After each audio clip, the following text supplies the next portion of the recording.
우리 옆에 분들과 함께 인사하겠습니다. 예수 안에서 행복하세요. 감사합니다. 예수 안에서 행복하세요. 우리가 예수 안에서 행복하시길 주의 이름으로 축복합니다. 예배가 행복이 되고 신앙이 행복이 되고 주님 앞에 나온 게 행복이 되는 행복한 성도 되시길 주님의 이름으로 축복합니다. 제가 한번 다시 물어보겠습니다. 정말 교회에 나오는 게 행복하신가요? 예수 믿는 게 정말 행복하신가요? 네, 할렐루야. 그런데 가끔 우리가 신앙생활을 하다 보면 예배를 드려도 행복하지 않을 때가 있는 것 같아요. 신앙생활을 하는데도 기쁨을 잃을 때가 있는 것 같습니다. 그렇죠. 대부분의 많은 사람들이 예수 믿어서 행복한데 나는 왜 10년, 20년, 30년 신앙을 했는데도 왜 행복하지 않을까요? 2014년 예배를 통해서 신앙을 통해서 행복한 성도 되시길 주님의 이름으로 축복합니다. 요즘은 많은 사람들이 중독 증세를 많이 나타납니다. 그래서 어떤 분은 게임 중독, 알코올 중독, 운동 중독, 중독이 많아요. 그죠? 특별히 요즘 특이한 중독이 있는데 스마트폰 중독. 그래서 이 폰을 집에 두고 오면요 손이 떨려요. 불안해지고 막. 그래서 1시간만 이 핸드폰을 두고만 와도 굉장히 불안해요. 그죠? 이게 뭔가 이 핸드폰이 있어야 마음이 안정되고, 핸드폰이 있으면 이 마음이 편안하고 뭔가 다 가진 것 같아요. 그렇죠? 핸드폰 중독을 갖고 있는 분들이 있어요. 우리는 예수가 있으면 편안해지고, 예수가 있으면 마음이 행복해지고, 예수가 있으면 이 마음에 기쁨이 넘치고, 할렐루야. 근데 이 중독 증세 중에서 가장 심각한 중독은 종교 중독입니다. 별로 기쁨도 없고 삶의 변화도 없고 감사도 없는데 꼬박꼬박 주일 예배는 드려요. 그리고 사도신경 주기도문도 외우고 헌금도 하고 봉사도 하고 별로 그 기쁨은 없는데 삶의 변화도 별로 없어요. 그런데 종교 중독이 걸려서 꼭 합니다. 그래서 얼굴도 변하지 않아요. 얼굴에 기쁨이 별로 없는 거예요. 기쁨이 있으면, 이 마음에 기쁨이 생기면 어떻게 해요? 얼굴에 기쁨이 나타나거든요. 얼굴에 기쁨이 드러나게 되어 있습니다. 그래서 제가 얼마 전에 병원 신방을 갔는데 이분이 원래는 예수를 안 믿던 분이었어요. 근데 어느 날 보니까 이분이 아주 중한 암에 걸렸어요. 그래서 말기입니다. 이제 얼마 안 남으셨어요. 근데 그분이 예수를 믿었어요. 그래서 최근에 제가 가서 신방을 해보니까요, 이전에는 얼굴이 굳어져 있고 뭔가 좀 독해 보이고 좀 무서웠어요. 얼굴이 경직되어 있었습니다. 그런데 이분이 이제 인생 말기 마지막 삶을 사는데 무슨 소망이 있겠어요? 근데 얼굴에는요 평강이 있고요, 온유하고요, 기쁨이 있어요. 왜요? 예수를 믿으니까 마지막에 죽음의 병에 걸렸는데도 얼굴에 기쁨이 있는 거예요. 그 마음에 기쁨이 있는 거예요. 예수와 함께 행복한 성도 되시길 주님의 이름으로 축복합니다. 왜 우리는 신앙생활 하는데 기쁘지 않은지, 행복하지 않은지 물어야 합니다. 나는 왜 행복하지 않을까? 나는 왜 변화가 일어나지 않을까? 사실은 예수 믿는데 행복하지 않으면 정상이 아니거든요. 정상인 것처럼 보이죠? 사실은 예배도 다 드리고 봉사도 하고 다 섬기고 있으니까 정상인 것 같지만 정상이 아니에요. 그러면 진단해야 합니다. 물어야 돼요. 내가 뭐가 문제인가? 내 영적인 상태에 뭐가 문제기에 나는 예수 믿으면서도 세상 사람처럼 고민하며 인상을 확 쓰고선 좀 펴야 되는데 피지 않고 구기자차를 들고 오셨는지 얼굴을 구기며 사는지. 사랑하는 성도 여러분, 행복한 얼굴을 하고 주님이 주신 은혜 가운데 사는 복된 성도가 되길 주의 이름으로 축복합니다. 그래요. 이 질문은 또 다른 질문으로 바꾸면 당신의 신앙생활은 어디에 초점이 맞춰져 있습니까? 묻는 겁니다. 우리는 어디에 초점을 맞추며 신앙생활하고 계신가요? 다시 말을 바꾸면 당신은 예수님께 초점을 맞추며 신앙생활하고 있습니까? 신앙생활의 행복은 예수님께 초점을 맞출 때 행복합니다. 뱃사람들의 격언이 있습니다. 뱃사람들은요 이런 말을 합니다. 움직이는 배를 보고 항해하면 그 배는 다른 곳으로 간다. 그러니까 움직이는 배를 기준점을 두고 배를 항해하면 그 배가 어디로 가는지 모른다는 겁니다. 그럼 배는 항상 뭘 기준점을 둬야 되겠어요? 망망대해에서는요 북극성, 별을 보고 움직이지 않고 변함이 없는 그 자리에 있는 북극성을 보고 항해를 한다고 합니다. 그래야 배가 바른 방향으로 항해를 할 수가 있대요. 원하는 목표로 도달할 수 있다는 겁니다. 근데 영원히 변하지 않는 북극성, 항상 그 자리에 계시는 북극성, 그분은 예수님이십니다. 할렐루야. 그러니까 예수님이 내 신앙의 목표가 되고 예수님을 닮아가고 예수님을 향해 가는 사람은 신앙의 기쁨, 행복, 삶의 변화, 할렐루야, 있는 줄 믿으시기 바랍니다. 오늘 안디옥 교회는 바로 예수님이 중심이 된 교회였습니다. 예수님을 목표로 두고 세워진 교회였습니다.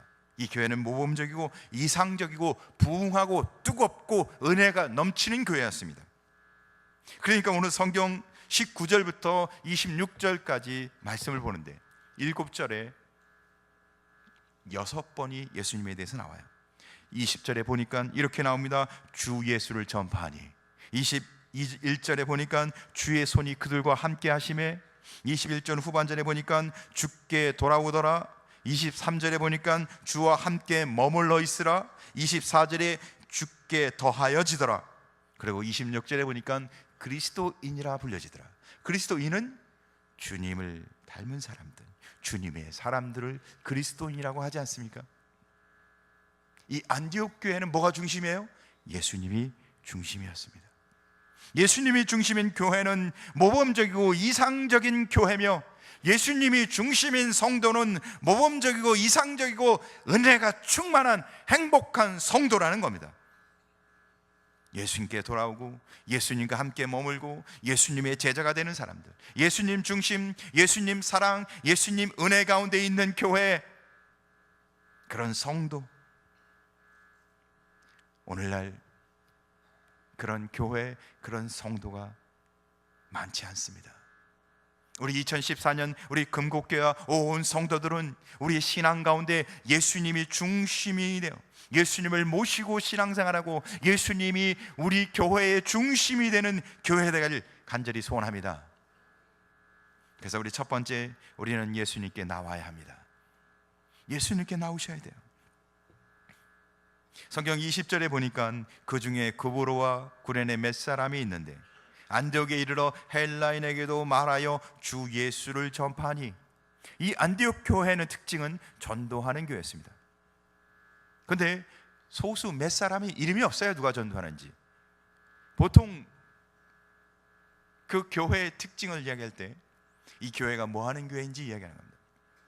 근데 대표적인 사람들만 전도하는 게 아니라 소수 몇 사람이 전도하니. 그러니까 이름 없는 몇 사람이 하는 거니까 이 교회는요 사실은 전도하는 게 특징이었던 교회였다는 것을 이야기하는 겁니다. 영혼을 구원하고 생명을 구원하고. 그런데 더구나 보니까 19절부터 20절까지 보니까 예전에는 유대인에게 전도하다가 이제는 헬라인에게까지도 전도하는. 처음에는 유대인이 말도 통하고 문화도 같고 그러니까 유대인에게 쉽게 접근해서 전도했어요. 그러다가는 이제 이방인, 좀 멀리 말도 통하지 않고 문화도 다르고 이방인에게도 헬라인에게도 전하기 시작합니다. 결국 이 교회는 계속해서 보니까 중심은 전도하는 거예요. 전도 시작하고 전도하고 있고. 근데 그 전도하는 게 뭐 하는 거예요? 오늘 성경 20절 후반절에 보니까 주 예수를 전파하니. 전도하는 것은 예수를 말하는 것입니다. 예수를 증거하는 것입니다. 예수를 전도하는 거예요. 그러니까 이 안디옥 교회는 예수를 말하는 교회, 예수를 증거하는 교회였다는 겁니다. 우리는 어떤 신앙생활을 하고 계신가요? 예수를 말하나요? 예수를 증거하나요? 예수를 말하는 교회, 예수를 증거하는 교회가 건강한 교회고 이상적인 교회고 은혜가 넘치는 교회였다는 거예요. 은혜 받은 성도, 행복한 성도는 예수를 말하고 예수를 증거하는 사람이라는 겁니다. 근데 요즘은 전도를 어떻게 하나요? 요즘은 보통은 전도할 때 교회를 자랑하거나 아니면 목사를 자랑합니다. 우리 교회는 너무 좋아요. 우리 목사님은요 외국에서 공부하고 오셨고요, 저는 외국에 안 갔어요. 우리 목사님은요 방송 설교도 하시고요, 우리 목사님은요 그냥 우리 목사님은 얼굴도 잘생겼어요. 우리 목사님은요, 여러분 주로 아프시면 제가 와서 보니까 아프신 분들이 주로 가시는 곳이 어디냐면 병원인데, 좀 많이 아프신 분들은 종합병원이나 대학병원을 가시더라고요. 그래서 이 근처에는 주로 가는 병원이 아산병원을 좀 많이 가시고, 또 여기 한양대 병원을 가시더라고요. 많이 가셔요. 그렇죠? 제 말이 맞죠? 그럼 아산병원의 병원장 이름을 혹시 아시나요? 아시는 분? 이 한양대 이 대학병원의 병원장 이름을 아시는 분? 몰라도 다 갑니다. 상관이 없어요. 왜? 종합병원이고 대학병원이기 때문에.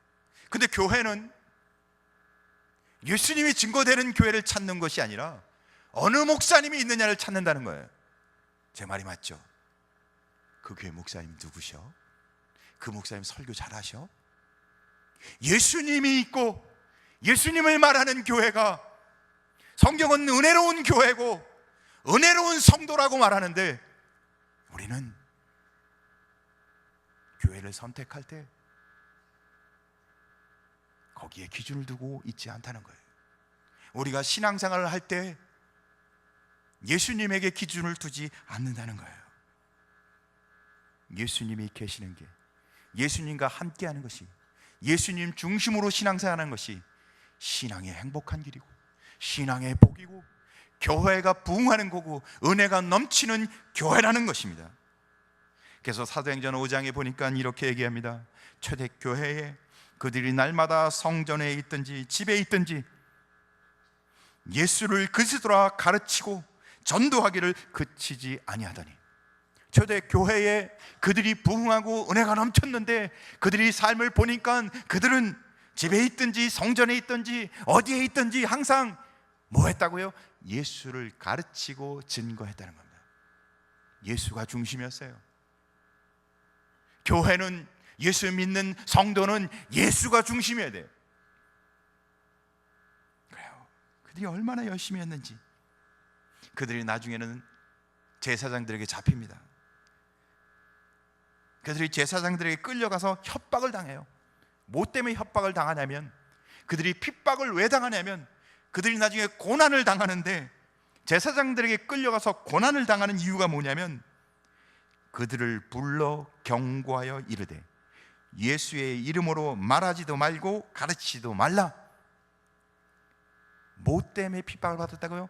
예수의 이름으로 말하지도 가르치지도 말라고 핍박을 받았다는 겁니다. 그러니까 예수의 이름으로 안 살면 핍박이 없다는 겁니다. 예수의 이름을 말하지도 않고 예수의 이름을 증거하지도 않으면 핍박이나 협박은 없습니다. 왜 우리는 예수 믿는데 핍박이 없을까요? 우리는 왜 예수 믿는데 우리의 삶 속에 어려움이 안 생길까요? 예수를 말하지 않으니까, 예수를 증거하지 않으니까. 사도행전은 예수 이름이 많이 나옵니다. 예수 행전이라고 얘기합니다. 왜요? 성경은 예수님을 증거하는 책이기 때문에.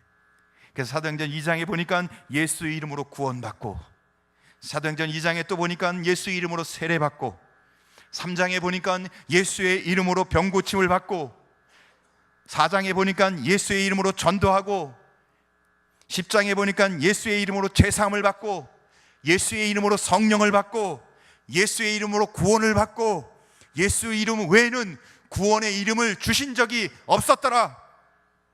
신앙은요, 예수 이름 빠지면 헛개라는 겁니다. 아무것도 아니라는 거예요. 우리의 삶 가운데 예수님이 중심입니까? 우리 교회는 예수가 중심입니까? 우리의 신앙의 중심이 예수님입니까? 예수를 말하고 예수 그리스도를 가르침을 받고 예수 안에 사는 성도 되시길 주의 이름으로 축복합니다. 모든 것은 예수 안에 있다는 겁니다. 2014년 예수 안에서 행복한 성도 되시길 주의 이름으로 축복합니다. 오늘 21절에 보니까 주의 손이 그들과 함께 하심에 수많은 사람들이 믿고 주께 돌아왔더라. 믿고 예수님께 돌아왔다는 거예요. 우리는 예수님께 돌아와야 합니다. 우리는 예수님께 돌아와야 합니다. 성도를, 예수 믿지 않고 예수 믿는 사람들을 네 가지로 분류한답니다. 교회 안 나오는 불신자, 교회 안 나오는 불신자죠. 교회 안 나오는 신자, 교회는 안 나오는데 성경은 너무 잘 알아요. 그래서 교회도 안 나오는데 막 성경 사도행전 다 외우고 성경 지시도 막 해박하고, 교회 안 나오는 신자가 있어요. 이 사람들도 불신자입니다, 사실은. 자, 두 번째, 교회에 나온 불신자. 교회는 나오는데 예수님과 관계없이 살아요. 좀 심각하다고 생각하지 않으세요? 교회는 나오는데 불신자예요. 예수와 함께 살지 않아요. 예수가 없는 교인이에요. 마지막, 교회에 나오는 신자. 사랑하는 성도 여러분, 교회에 나오는 신자 되시길 주의 이름으로 축복합니다. 교회에 나와 있는데도 예수가 없는 사람들은요, 특징이 있어요. 교회에 나오는데 예수를 중심에 모시고 안 사니까 그 사람들은요, 자기 중심적 삶을 삽니다. 예수님이 중심이 아니니까 자기 중심이죠. 그러니까 자기가 중심이니까 자기가 하고 싶은 대로 신앙생활해요. 예수님이 기뻐하시는 신앙생활이 아니라 자기가 기뻐하는 신앙생활. 이 사람들은요, 본질적으로 영적이질 않아요. 그러니까 자기가 중심이니까 영적이지 않고 어떻게 해요? 육적이죠. 그러니까 기도나 예배가 하나님을 가까이 하는 것, 이런 게 중요하지 않아요. 주일 예배는 드리는데 오후 예배 같은 거 잘 못 드리죠. 수요 예배 정말 힘들죠. 새벽 기도, 어떻게 새벽 기도를 드려요? 싫어합니다. 하나님 가까이 하고 예수님 닮는 걸 싫어해요. 그런 사람들은요, 성향상 불순종해요. 순종하지 않아요. 순종한다면 예수님처럼 기도하고 자기 중심이 아니라 예수님 중심으로 살아갈 텐데, 내 입장, 자기 자존심을 드러내지 않고 불순종하는 사람들은요, 특징이 뭐예요? 자기 입장과 자기 자존심이 너무 중요해요. 우리가 예수 그리스도의 핏값으로 구원받은 하나님의 백성인데 예수님의 은혜를 기억하지 못하고 자기 자존심이 너무 중요합니다. 그런 사람들의 특징은 실천하지 않아요. 불순종하는 사람이 어떻게 실천하겠습니까? 말씀대로 살아가지 않는다는 겁니다. 그래서 교회 밖의 불신자들에게는 전도가 필요하지만 교회 안에 있는 불신자에게는 양육과 훈련이 필요한 겁니다. 하나님 말씀으로 가르침을 받고 하나님 말씀 안에 서 있어야 한다는 거예요. 그런데 많은 교회 안에 불신자들이 말씀을 배우는 걸 거부해요. 사랑하는 성도 여러분, 2014년은 은혜 안에, 주 안에서 행복한 성도 되시길 주님의 이름으로 축복합니다. 주께 돌아오라. 예수님과 함께하고 예수님과 동행하고 예수님 안에 머무는 성도 되시길 간절히 소원합니다. 두 번째, 우리는 예수님 안에 머물러야 합니다. 우리가 예수 믿는다면 어떻게 해요? 예수님 안에 머물러야 돼요. 예수님과 함께 동행해야 돼요. 예수님 안에 있어야 한다는 겁니다. 그래서 오늘 성경 23절에 보니까 그가 이르러 하나님의 은혜를 보고 기뻐하여 모든 사람에게 굳건한 마음으로 주와 함께 머물러 있으라 권하니. 어떻게 해야 될까요? 굳건한 마음으로 흔들리지 말라는 겁니다. 다른 거 보지 말라는 거예요. 다른 데 관심 갖지 말라는 거예요. 기쁨을 잃어버리고요, 신앙의 이 타성이 붙기 시작하면요, 매너리즘에 빠지면 그냥 주일 와도 기쁨도 없고 감사도 없고 변화도 없고, 이런 신앙생활을 하면 어떻게 해요? 다른 거 보죠. 다른 데 뭐 기쁜 거 없나? 다른 데 뭐 내 인생에 기쁜 거 없나? 부부도요, 부부 간에 이게 오래 살아갖고 이제 권태기가 찾아오면요, 어떻게 해요? 남자는 다른 여자 보려고, 여자는 다른 남자 쳐다보고. 그런데 오늘 성경은 뭐라고 해요? 예수 안에만 기쁨이 있고, 예수 안에만 삶의 변화가 있고, 예수 안에만 행복한 삶이 있다는 겁니다. 그래서 흔들림 없이 굳건한 마음으로 어떻게 하라고요? 주 안에 머물라. 할렐루야. 2014년 주 안에, 예수 안에 머무는 성도 되시길 바랍니다. 예수 안에 머무시는 자는 행복합니다. 삶의 변화가 있습니다. 은혜가 넘칩니다. 감사가 넘칩니다. 찬송이 넘칩니다. 왜 기쁨을 빼앗기는지 아세요? 왜 행복을 빼앗기는지 아시나요? 주님과 동행하지 않으면, 예수님 안에 머물지 않으면 행복을 뺏기고 기쁨을 뺏깁니다. 그분과 계속해서 교제를 하지 못하면 행복을 뺏기고 기쁨을 뺏깁니다. 우리가 네 가지의 밭 이야기를 잘 아시죠? 돌짝밭 이야기가 있습니다. 돌짝밭에 떨어져 있는 씨앗이 뿌리를 내지 못하고 금방 말라버려요. 왜 그러죠? 영양분을 공급받지 못하는 거예요. 돌짝밭에 떨어져서. 돌짝밭에 떨어지니까 영양분을 공급받지 못하고 수분을 공급받지 못하니까 조금 있다가 뿌리를 내지 못해서 그냥 말라 비틀어 버려지는 겁니다. 교회는 다니는데, 교인이긴 교인인데 예수 안에 머무르지 않으니까 영적으로 공급받지 못하고 성장하지 못해서 기쁨을 빼앗기고 행복을 뺏기고 성장을 빼앗기고 변화를 뺏겨서 말라 비틀어진 신앙이 되어버립니다. 프랑스의 어느 한 교회 목사님이 가정에 신방을 갔어요. 근데 가보니까 여자 집사님은 안 계시고 남편 혼자만 있네요. 그래서 남편하고 대화를 나누면서 신방을 했어요. 그 은혜롭게 신방을 다 마쳤습니다. 그래서 저녁이 돼서 이제 부인이 돌아와서 신방했다고 하니까 부인이 남편에게 물어요. 여보, 오늘 신방했는데 무슨 말씀 나눴어요? 예수님이 우리 집에 있냐고 물어보시더라고. 그래요? 다른 건 없었어요? 다른 거는 질문 안 하시고 예수님이 여기 사시냐고 물어보시는 게 전부였어.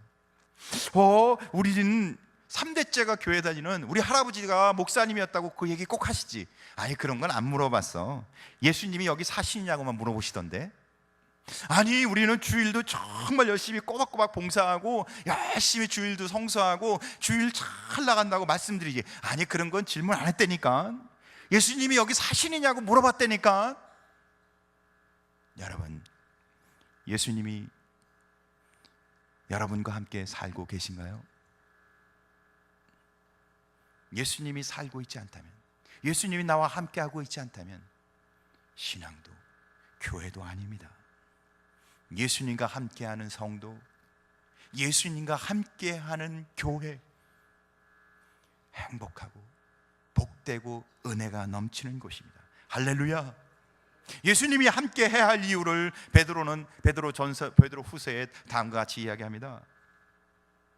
우리는 원래 본질상 죄 가운데 태어나서 우리는 가만히 두면 어떻게 돼요? 썩어지고 부패하고 죄를 지을 사람입니다. 그러나 우리가 예수 안에 머물면 우리가 썩어질 것을 면하게 됩니다. 우리가 어떻게 해요? 우리 삶이 변한다는 거예요. 두 번째로는 예수 안에 있으니까 우리가 썩지 않는 것뿐만 아니라 어떻게 해요? 예수님 성품에 참여하여 거룩해집니다. 우리의 삶이 변화가 일어나는 것입니다. 세상은요, 사람이 변화시키려면 어떻게 해요? 노력하고 개발해야 됩니다. 그러나 성경은 우리에게 개발해야 된다고 말하지 않아요. 도리어 예수 안에 머무르라고 얘기합니다. 우리가 개발해서 거룩해진다고요? 우리가 노력해서 착해진다고요? 거짓말입니다. 사람은 본질상 죄악의 자녀로 태어났기 때문에 노력해도 거룩해지지 않습니다. 하나님의 은혜 안에 머물러야 합니다. 예수 그리스도 안에 머물 때 우리가 거룩해집니다. 예수 안에 우리가 함께 할 때 우리가 거룩해집니다. 예수 안에 머물 때 행복해진다는 겁니다. 그러니까 예수 아는 게, 예수 안에 머무는 것이 우리가 행복해지고 거룩해지고 하나님의 자녀로 사는 방법이라는 거예요. 사랑하는 성도 여러분, 예수 안에 머무는 복된 성도 되시길 주의 이름으로 축복합니다. 그래서 오늘 성경은 말합니다. 거룩한 마음으로 예수님과 함께 머물라. 세 번째, 우리는 예수님의 제자가 되어야 합니다. 우리가 예수님께로 돌아와 예수 안에 머물다면, 우리가 예수 안에서 머물어서 점점 우리의 삶 속에 기쁨이 넘치고 우리의 삶이 변화가 일어난다면 우리가 누구겠어요? 예수님의 제자죠. 예수님을 닮아가는 사람이라는 뜻입니다. 그래서 오늘 성경 25절과 26절에 보니까 바나바가 사울을 찾으러 다소에 가서 만나매 안디옥에 데리고 와서 둘이 교회에 1년간 모여 있어 큰 무리를 가르치고 제자들이 안디옥에서 비로소 그리스도인이라 일컬음을 받게 되었더라. 말씀으로 사람을 가리키고 세우니까 그제서야 그리스도인으로 그들이 제자로 불림을 받았다는 겁니다. 그리스도인은 가르침을 통해서 제자로 불려지는 사람입니다. 그리스도인은 예수의 제자를 뜻하는 것입니다. 제자라는 말은 우리가 잘 알고 계시죠? 제자가 무슨 뜻이죠? 제자는 배우는 사람, 배우고 있는 사람. 그렇죠? 제자라는 건 배우고 있다는 뜻이에요. 누구한테 배운다는 거예요? 우리는 예수님께 배우는 사람이라는 겁니다. 그러면 예수님께 배우고 있는 사람들을 우리가 누구라고 해요? 그리스도인이라고 하는 겁니다. 그 배우고 있는 사람을 제자라고 한다는 겁니다. 제자와 그리스도인은 같은 말인 거예요. 배우고 있는 사람이 제자잖아요. 근데 예수님께 배우고 있는 사람을 그리스도인이라고 말하는 겁니다. 틀린 말이나 비슷한 말이 아니라 같은 말이에요. 그래서요, 교회에는 두 종류의 사람이 있습니다. 한 종류는 군중, 한 종류는 제자. 군중은요, 제자나 군중은 똑같이 설교를 듣습니다. 은혜도 같이 받습니다. 근데 군중은 시간이 되면 가버립니다. 그러나 제자는 그 가르침 받은 대로, 은혜 받은 대로 살아갑니다. 군중은 시간이 끝나면 가버려요. 그러나 제자는 끝까지 남아서 그 말씀대로 삽니다. 그리스도인은, 예수님을 닮은 사람은, 예수님을 닮아가는 사람은 그 말씀을 들은 대로 살아가는 사람들입니다. 2014년 말씀을 받은 대로, 성경의 가르침대로 살아가는 그리스도인으로 살아가시길 주님의 이름으로 축복합니다. 그게 뭐예요? 우리 삶에 변화가 있다는 거죠. 우리 삶 속이 변화가고 있다는 뜻입니다. 우리 안에 예수 그리스도를 닮아가고 있다는 뜻입니다. 로마에 카리스투스라는 카타콤이 있습니다. 거기 기념관이 있는데 거기에는 한 여인의 누워있는 상이 조각상으로 있습니다. 그 여인의 이름은 성녀 세실리아라고 합니다. 성녀 세실리아. 세실리아는 2세기경 로마에 유서 있는 귀족 가족에서 태어났습니다. 아주 부유한 가정에서 태어났어요. 근데 이 세실리아가 예수를 믿습니다. 그리고는요, 남편도 전도하고 동생도 전도하고, 그리고는요, 어려운 사람들을 돕고 섬기고, 그렇게 열심히 예수를 믿고 변화된 삶을 사는 중에 그가 이방 신을 믿으라는 강요를 받습니다. 그 배교하라고. 그러나 그런 배교를 거부하죠. 그래서 황제가 이 세실리아를 죽이기 위해서 끓는 물에 집어넣습니다. 질식사를 시키기 위해서. 얼마나 잔인합니까? 팔팔 끓는 물에 집어넣어요. 근데요, 끓는 물에 집어넣고선 죽었을 줄 알고 들어가 보니까 살아있는 거예요. 세상에. 그래서 어쩔 수 없이 참수형 목을 쳐서 죽이기로 합니다. 끓는 물에 넣어도 안 죽어요. 그래서 이번에는 참수형을 시키는데 목을 치는데 한 번에 쳤는데 목이 안 베어졌어요. 그래서 또 한 번을 치고 3번을 쳤는데도 안 죽어요. 그래서 그냥 고통을 받다가 3일 만에 이 세실리아가 결국은 죽습니다. 목이 잘려서. 그래서 이 동상의 모습을 가만히 보면 목이 붙어 있긴 한데 돌려져서 붙어 있어요. 그러니까 잘려서 이 목을 돌려서 붙여놓은 거예요. 목이 잘려져 있는 겁니다. 그런데 그 고통을 받으면서 이 세실리아의 손을 보면 그가 마지막까지 말하고 싶은 것이 그 손에 표현되어 있습니다. 그 동상의 손을 보면 한 손은 엄지손가락을 펴고 한 손은 세 손가락을 펴고선 그 손을 가지런히 내려놓고 있어요. 하나님은 세 분이시며 한 분인 삼위일체이심을 자기 그 고통과 죽음 가운데서 드러내면서 죽어가고 있었던 거예요. 세실리아, 그녀는 그의 생애도 예수 중심으로 예수님을 말하며 죽어가는 여인이었습니다. 제자는 어떤 고통과 역경 속에서도, 어떤 환경과 어떤 상황 속에서도 예수 중심으로 예수를 끝까지 말하는 삶인 것입니다. 사랑하는 성도 여러분, 2014년 예수 중심으로 복된 자 되시기 바랍니다. 예수 중심으로 행복한 자 되시기 바랍니다. 예수 중심으로 은혜가 넘치고 찬송이 넘치고 하나님을 기뻐하게 하시는 복된 성도 되시길 주의 이름으로 축복합니다.